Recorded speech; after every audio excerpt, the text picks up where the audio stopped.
Esse vídeo é inapropriado para menores de 16 anos por conter cenas de violência.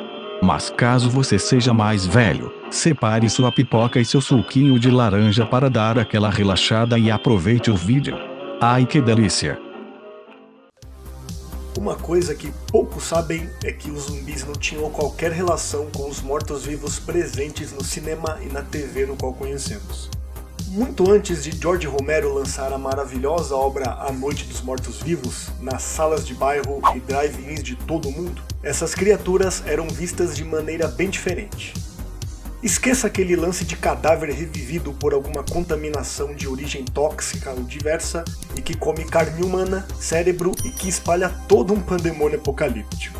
Esqueçam todo esse estereótipo de zumbi, pois falarei do filme que é considerado a primeira obra de zumbis da história do cinema. Se trata do White Zombie de 1932, que para quem não sabe é o primeiro filme que trata do tema mortos que levantam dos seus túmulos.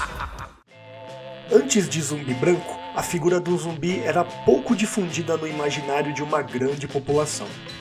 E apesar do arquétipo do morto-vivo poder ser encontrado em civilizações primitivas, a influência do voodoo na imagem popular do monstro é inegável.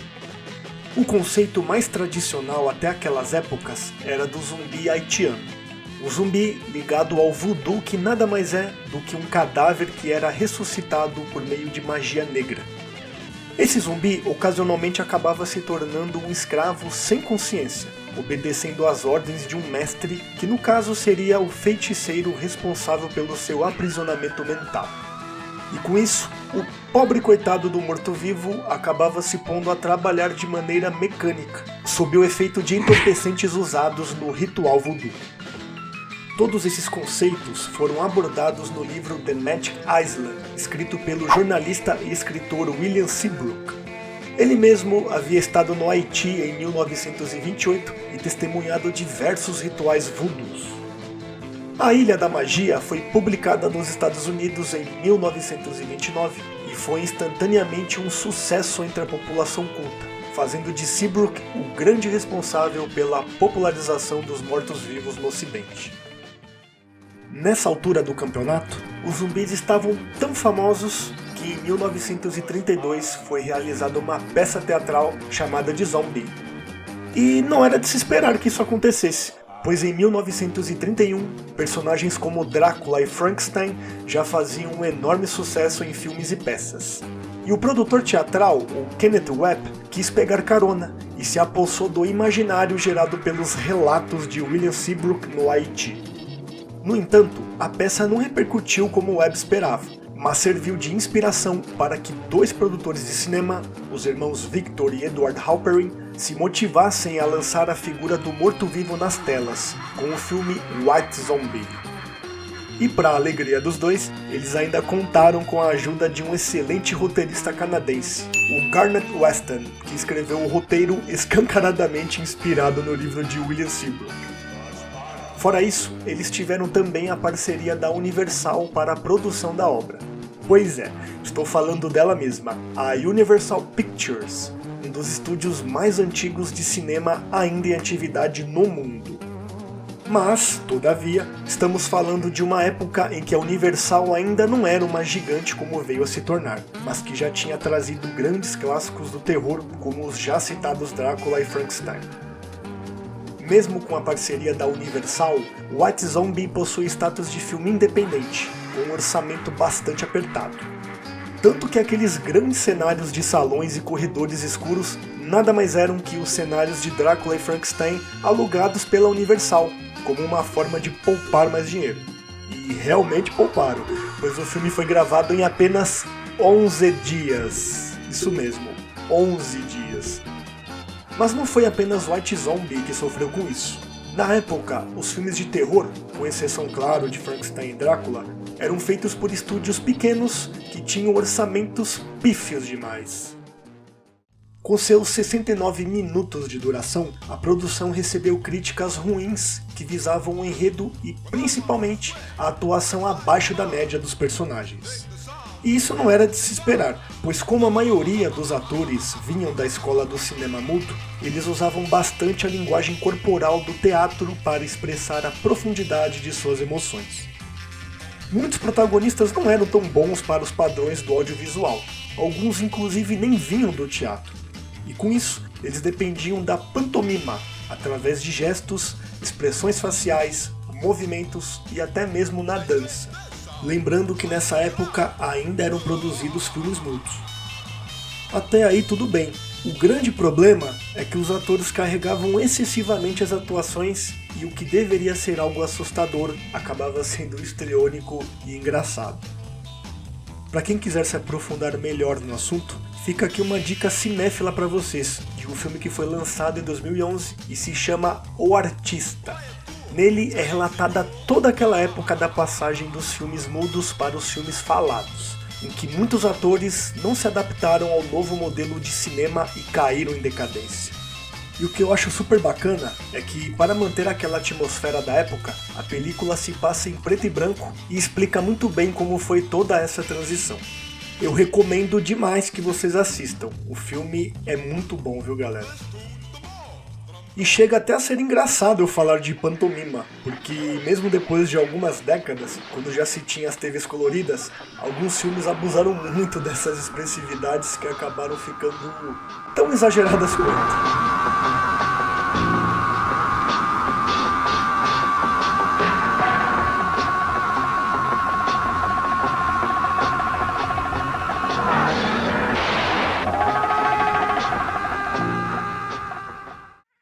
Fora o problema das atuações, com um orçamento baixíssimo, foram realizados poucos takes por cena. Então não fiquem surpresos se vocês perceberem alguns erros de gravação. Como esse em que o ator Brandon Hurst, no papel do mordomo Silver, é jogado na água. Reparem bem no momento em que ele prende a respiração tapando o nariz.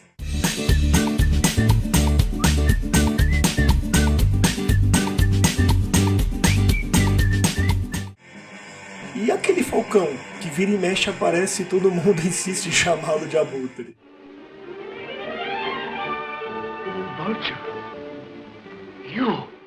Mas aposto que tem um erro que poucas pessoas devem ter percebido, que são os vapores gélidos que saem da respiração dos personagens em algumas cenas. É no mínimo um tanto estranho, ainda mais pelo fato do enredo do filme se passar no Haiti com aquele clima tropical. A gente sabe que o set de filmagem não foi no Haiti, mas sei lá, né? Poderiam pelo menos terem tentado disfarçar essa sensação de ar frio da noite. Mesmo com esses problemas, o filme tem o mérito de usar trilhas sonoras muito melhor que os filmes da sua época, com barulhos de fundo e vários efeitos sonoros para criar um ambiente mais sombrio. E confesso que deu muito certo, pois até eu tomei um susto naquela cena em que o falcão, e não o abutre, solta aquele gritinho estridente de doer os ouvidos.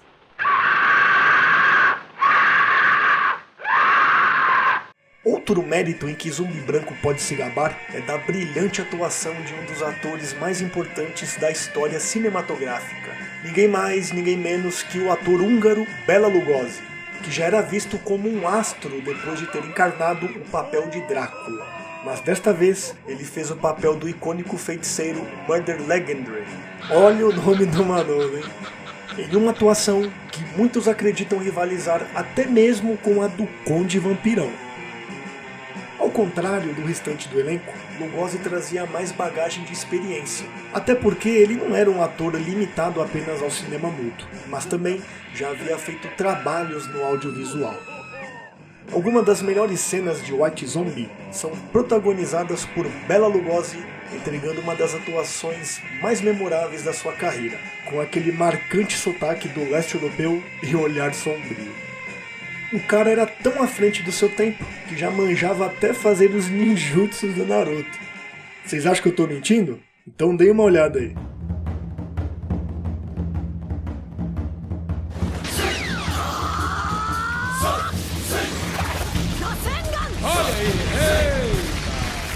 O personagem de Lugosi nesse filme é tão diabólico, mas tão diabólico, que em termos de maldade ele se supera em muito quando comparado ao seu papel anterior de Conde Drácula. Pois é. Assistam a esses dois filmes e depois me falem o que vocês acharam. O enredo da película é bem simples. Neil e sua noiva Madeleine chegam ao Haiti e conhecem um tipo de cultura bem diferente do que estão acostumados. Eles foram convidados por Charles Billman para visitar e conhecer o futuro espaço para o casamento. O que não estava nos planos é a paixão do dono da fazenda pela noiva de Neil. Para conquistar a moça, o talarico vai pedir ajuda ao feiticeiro voodoo Murder Legendary, um homem que utiliza rituais de origem haitiana para ressuscitar os mortos.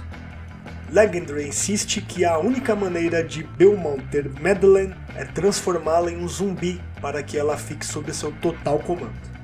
Bom, essa aqui é a sinopse bem resumida, tá? Eu não vou citar detalhes para vocês, até para não dar spoilers, tá? E apesar do roteiro hoje em dia ser bem preguiçoso e arrastado, o filme vale muito a pena. Não só por ser uma obra clássica, como também pelos efeitos que são bem realizados e a atuação do Lugosi, que é sensacional, uma das melhores de sua carreira. Neste filme ele realmente está maravilhoso. E tinha que estar, né, Sr. Lugosi? Afinal de contas, você foi o ator mais bem pago do filme, né? Com um cachê de $800. Isso mesmo, galera, 800 pilas. Tudo bem que na década de 30, $800 ainda era um dinheirão. Mas, para os padrões cinematográficos, de certa forma, era um cachê pequeno. E daí eu fico imaginando, qual foi o pagamento do restante do elenco, sabe? Tipo, um sanduíche de presunto? O fato é que o White Zombie, como um filme independente, obteve um lucro significativo, tendo gastado um pouco mais de $62 mil e lucrado $8 milhões. Um fato que levou Lugosi a se arrepender mais tarde por ter aceitado o papel por míseros trocados. Pois é, os críticos especialistas de plantão não abraçaram o filme na época, mas o grande público em massa sim. Em termos de contexto histórico, Zumbi Branco estreou num período em que a depressão nos Estados Unidos vigorava em seu auge. O desemprego atingira cerca de 14 milhões de americanos que passaram a caminhar pelas ruas de cabeça baixa como se tivessem vergonha ou medo de viver. Viver naqueles dias tornou-se realmente um suplício. Era muito fácil relacionar a imagem dos zumbis nesse período com a realidade em que vivia a população americana.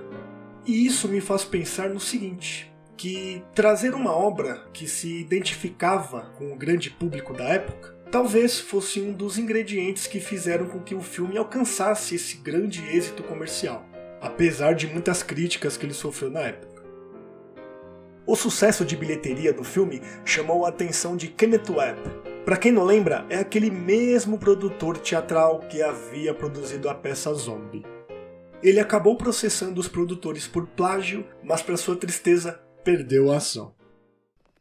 Com o lançamento do filme A Noite dos Mortos-Vivos na década de 60, o zumbi haitiano foi deixado um pouco de lado, mas voltaria a aparecer em 1988 com o filme A Maldição dos Mortos-Vivos, de Wes Craven, mais um filme que eu super recomendo para vocês.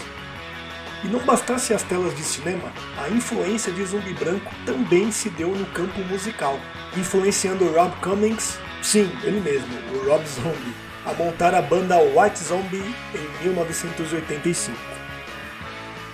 Caso vocês não conheçam o filme, procurem assistir, pois apesar dos muitos erros, a obra é uma das produções cinematográficas mais importantes da história do cinema, tendo influenciado muitos filmes e definindo e estabelecendo algumas regras cinematográficas em relação aos zumbis. Regras estas que perduraram durante 36 anos até o lançamento da Noite dos Mortos-Vivos. Uma obra obrigatória para qualquer fã do terror, ou melhor, do cinema. Como esse filme é bastante antigo e de domínio público, eu deixarei o link para que vocês possam assistir e que depois voltem aqui para comentar o que acharam. Então é isso aí, vou indo nessa, agradeço a todos que acompanharam o vídeo e espero que tenham gostado. Um forte abraço e fui!